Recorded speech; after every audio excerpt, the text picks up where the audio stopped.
Are you right wing or left wing? Um, my favorite wings are, um, honestly, I really like buffalo wings. Hi, and welcome back to Through the Muck and the Mire. I'm your host, David Hollifield. If this is your first time, thanks for joining me. And if you're returning, also thanks for coming back. If you are returning, then you know that last week I talked about why I was voting for Donald Trump. At this point, I apologize for flip-flopping so much. I might as well run for office myself, but this election is the most important election of my lifetime. So, we really got to think about this, and there are two just really amazing options, and it's just very hard for me to choose. So, basically, if some of you didn't see last week, I'll give you a little quick rundown. I'm really super against guns, and I know that Donald Trump has been very anti-gun, anti-Second Amendment. He doesn't really care for the Constitution. It's just this old piece of paper that it doesn't have a brain. It's just this old piece of paper that a bunch of old people wrote a long time ago. He has a brain. He's smart. He knows better. That's the gist of it, basically. And he's shown that through his shows of authority, and telling the governors that he can do pretty much whatever he wants. He helped the ATF rewrite the definition of what a machine gun is to be able to ban semi-automatic weapons and bump stocks, basically. So he opened up this slippery slope that can now let politicians throw more stuff in there to ban more semi-automatic rifles and accessories and stuff like that, which I think is great. These weapons are scary and dangerous, and they kill people. So we need to get them off the streets. He's also, talked about increasing the age to buy a rifle and other things. So anyways, that was, I was kind of going down that path. But if we decide to let somebody just kind of disregard the Constitution and kind of become like a king or a dictator, then basically you open up the door for somebody, if somebody else came in after Trump somehow and was this authoritarian person that was what am I trying to think of? If he was somebody that would be likely to oppress people because of their religion or their nationality, stuff like that, then that could be really bad. So we do probably need to conserve the Constitution, and I started thinking about that conservative. So I was like, okay, well, maybe I should get back to my conservative roots. And that's how I ended up on Kamala, or Biden-Harris, for 2020. And, some people are probably conservative. He's not a conservative. He's a Democrat. But, the party doesn't mean that you're liberal or Democrat. It's just the party that you're with. So the definition of conservative is actually, holding to traditional attitudes and values, cautious about change or innovation, typically in relation to politics or religion. So basically you're holding on to your traditional values and things that you don't want to go away. You don't want things to change. You want things to stay the same because that's, tradition, essentially. You want to conserve traditional values. And this has been shown, repeatedly through Biden. After the civil rights, him and Kamala got into it during the Democratic debates because he opposed the busing of black kids going to white schools. And she was that little black girl that was, potentially being kept off a bus to go to white school. And, Biden was like, well, this is the way that it's always been. So this is what I'm going to do. He was conservative at that point. And, now public opinion has kind of changed. So he's kind of shifted with public opinion. But we know his true roots, his true conservative roots, they showed originally.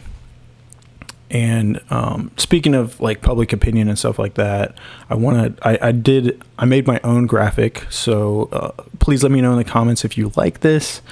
I'll continue to do more of them.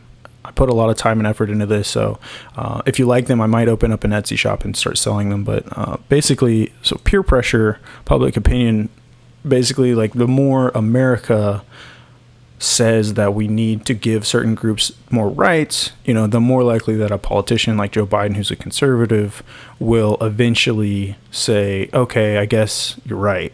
So he did that with, with black people. I think today he's finally saying, like, black people probably deserve to go to school with white kids. And same thing with gay rights. He was adamantly against gay rights for the majority of his adult life, all the way up until 2006. So I don't even know how old he was. He's probably in his 50s or 60s at that point. But he was completely against gay marriage until 2006. But public opinion and peer pressure got to him, and he rolled with the punches. He said, if I want to stay in office, I'm going to have to give gay people the right to marry. So he finally got on board. Him and Hillary Clinton both, and they were ahead of the game, really, because the Supreme Court didn't rule on that until many years later. So at least he's better than the Supreme Court in that aspect. But again, this shows that he is a true conservative, and he will stick to his guns, except for this pesky little peer pressure issue. But we have a fix for that: his age. As you get older, your give a damn goes away, which that's my second graphic. This is a chart, a graph showing that as you get older, your give a damn goes up. From childhood, you don't really care too much. You're a free spirit as a child.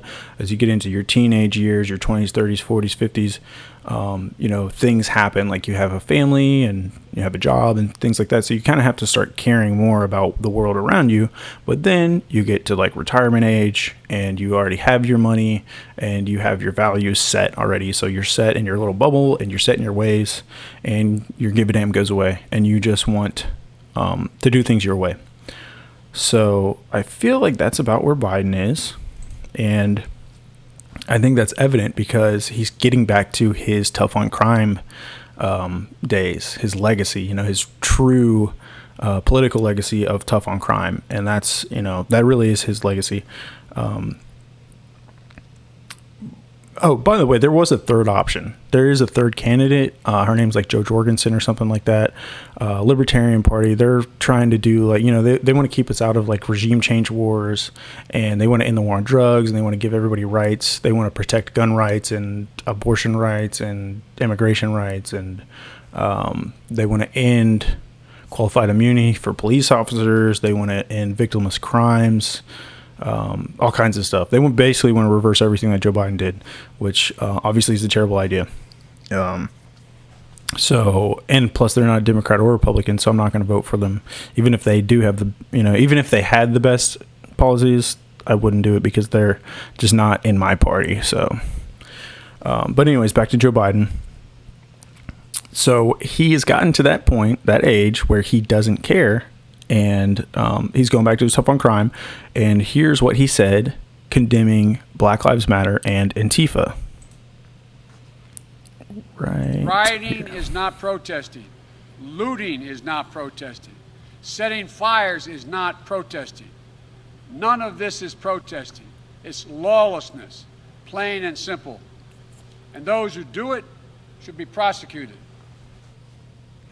So a lot of people say that a white person shouldn't tell a black person how to riot, or not how to riot, how to protest, because their voice has not been heard for, centuries, basically, decades. And Joe Biden doesn't agree with that. He thinks that you should peacefully protest, and, he is, he's a man in charge. He's a smart, successful leader, old rich white guy, and I think that he probably knows what's best. So I'm gonna go ahead and side with him on this one, and side with authority.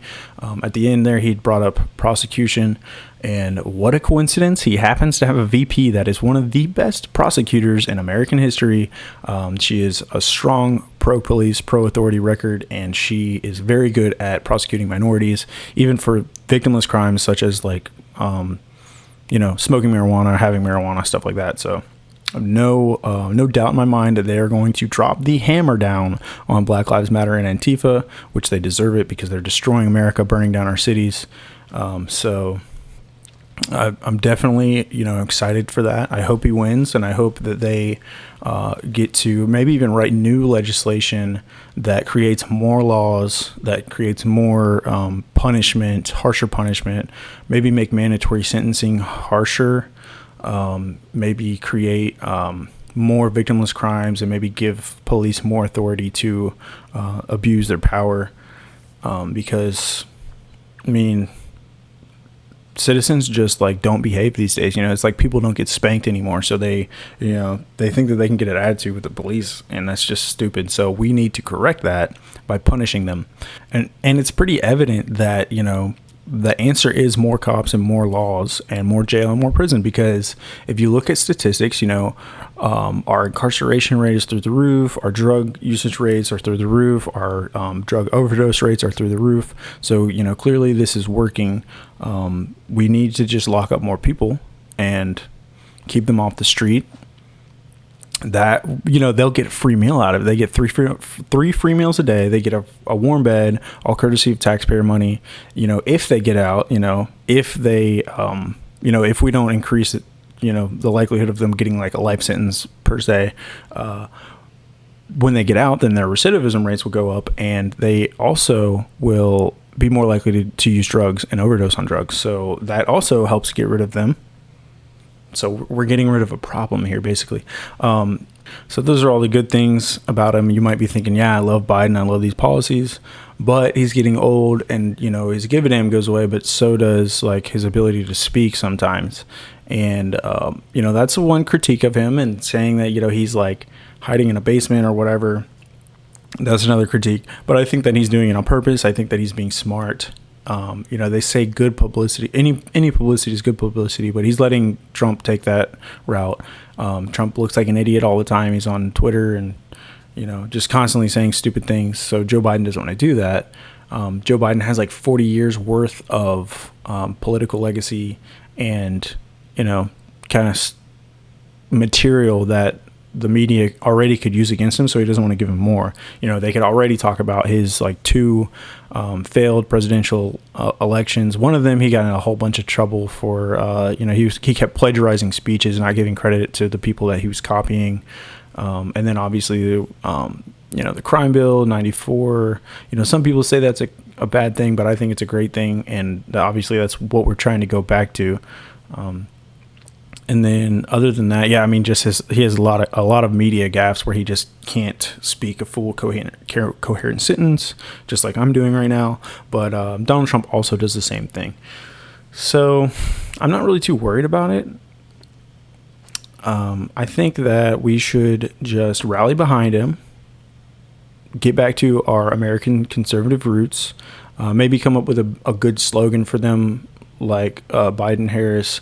Lock them up, not lock them up, but lock, the criminals up, or, prosecution 2020 or something like that, something along those lines. I think would be a really stellar slogan for them, because it gets the point across, that they mean business. They're backing that thin blue line, and they want to make sure that people obey the law. This is a country of laws, so they need to be followed.